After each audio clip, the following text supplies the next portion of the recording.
That whole historical event had nothing to do with paganism.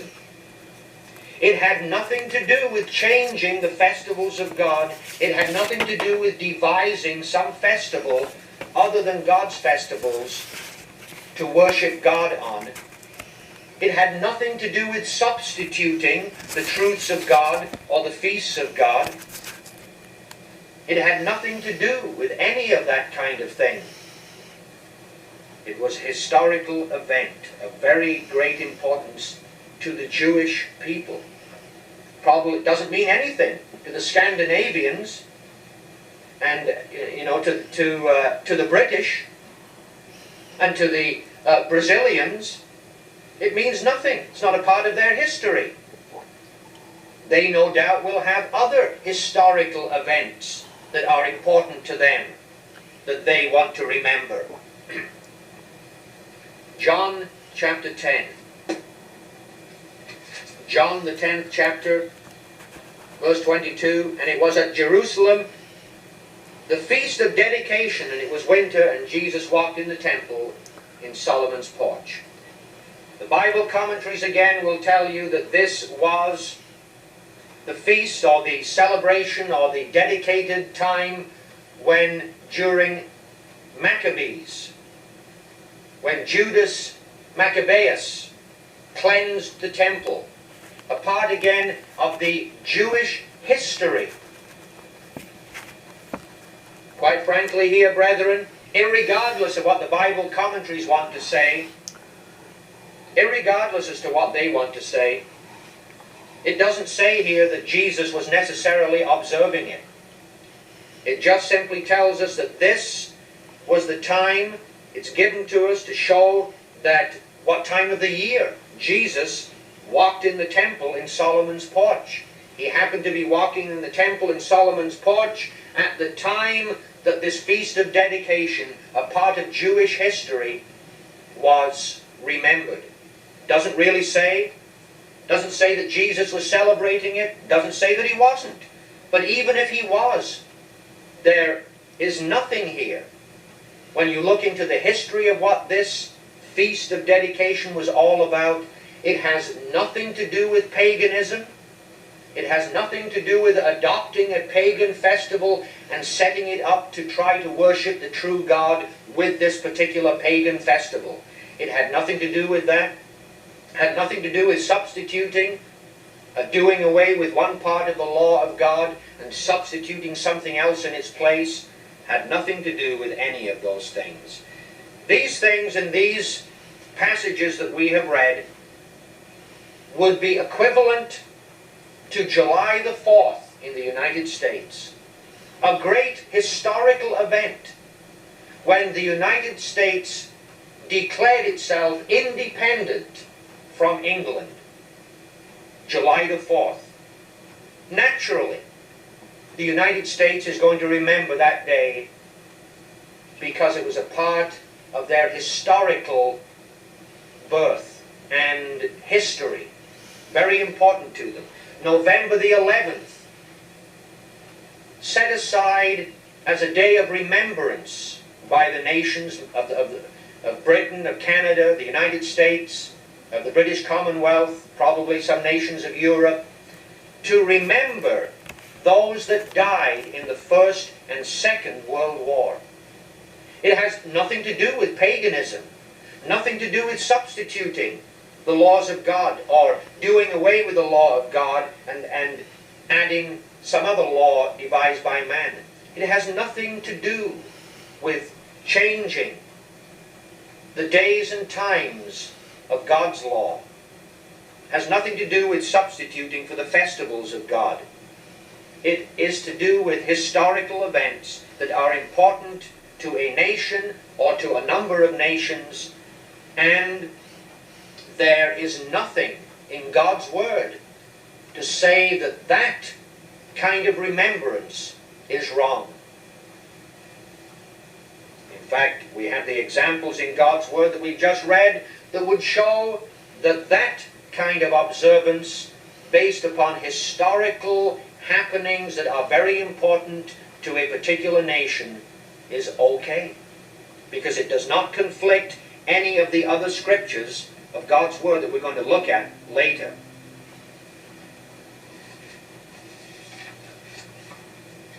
Now, John Rittenbar gives you and quotes from the Encyclopedia Britannica concerning Thanksgiving Day. He gives you a quote from the Encyclopedia Britannica, edition 15, volume 9.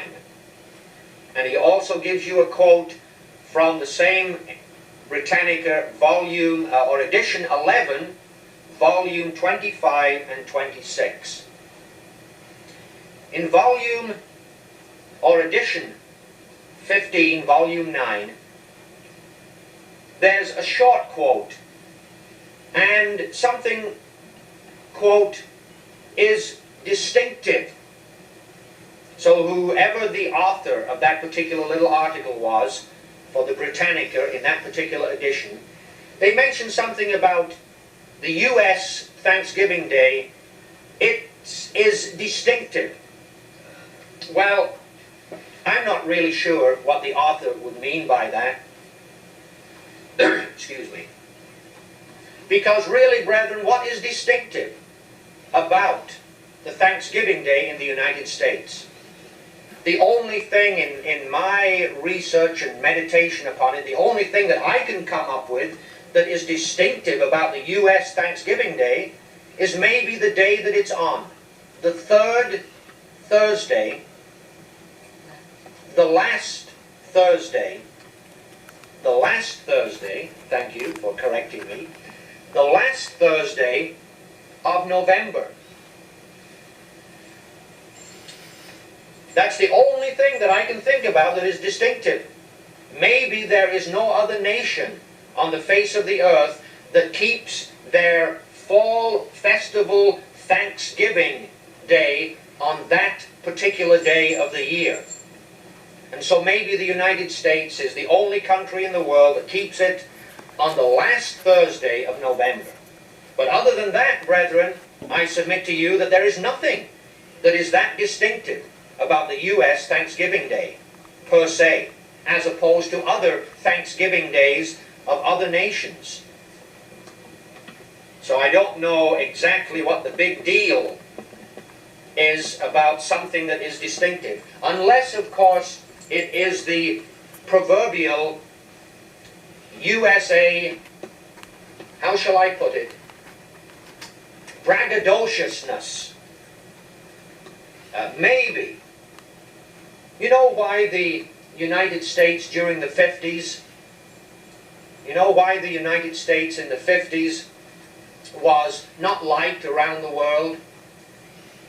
That as a people and a nation, most nations of the world did not care for the United States and the citizens of the United States, by and large. It's because during that time, many U.S. people traveled abroad. And sadly to say, too many of those people took with them not only their wealth and their money, but they took with them an attitude of vain bragging. And they went around different countries of the world. Many people that I've talked to during that time said that many of these U.S. people were loud, they were noisy, they were boisterous, they made themselves heard above everybody else, they were boastful, they were bragging, and they got a name of the proud, bragging Americans. And at that time, in the 50s, the United States was not very well liked. And that is possibly some of the reasons that they were not liked. Now, I think that times have changed and those have changed. And I know that most of the U.S. citizens are not really like that. But indeed, during that time, there was many that traveled abroad who were obnoxious to the people and to the countries that they were visiting. And they got that reputation. I want to give you an example here. Many years ago I was watching the Kentucky Derby. And I remember one American man standing up in front of the cameras, being interviewed, and coming out with the statement, "This is the greatest horse race in the world." And I thought to myself, what a loud, obnoxious, bragging individual. I thought this is typical of some of the U.S. Distinctiveness, shall we say, that there is no other horse race in the world like the Kentucky Derby. And I thought, I wonder if this man has ever watched the Grand National in Britain. Because the Kentucky Derby, depending on your perspective of how you look at things with horses, and I've dealt with horses, and I worked with horses for a long time, depending on your perspective, you have these thin-boned, dainty thoroughbreds that are panickery and high-strung, and they run around this track. Then you have the Grand National in Britain that is probably, the horse race is twice as long to begin with, and you have these horses that are big, solid-boned, and they've got all these fences that they must jump over. Now you talk about a grueling horse race, the Grand National is that. And yet, this American at that time stood up and said, in essence, we are so distinctive that there is no other horse race like in the world that can be compared to the Kentucky Derby. Well, a little bit of an example maybe of supposedly U.S. distinctiveness, when in many ways it is not distinctive at all. The Encyclopedia Britannica that Mr. Rittenbar quotes from, edition 11, volume 25 and 26, part of the quote is, "Proclamation by President and State." We will come back to that later.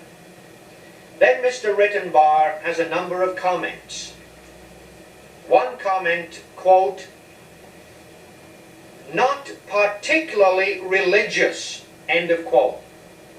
I am going to show in a moment from actually the quotation from this encyclopedia that Mr. Rittenbar quotes from, that is contradicted right from the encyclopedia that he quotes from. And I will show you further as we go along that this idea of not particularly religious is completely false regarding Thanksgiving Day in the United States, that it is not true at all.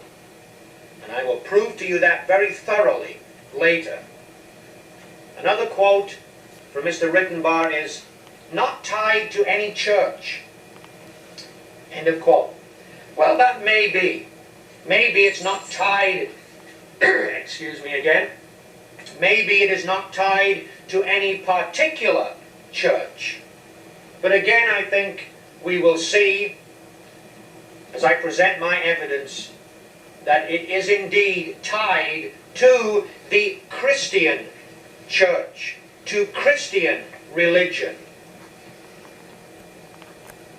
Another quote he said was, "Authority not from church but state." And again, I will show you that that is not the case. That is not the case. Authority not from the church but state. I will show you the truth of that, and that indeed it was the church, or shall we say that it was religion and the statesmen who endowed Thanksgiving Day to the United States of America.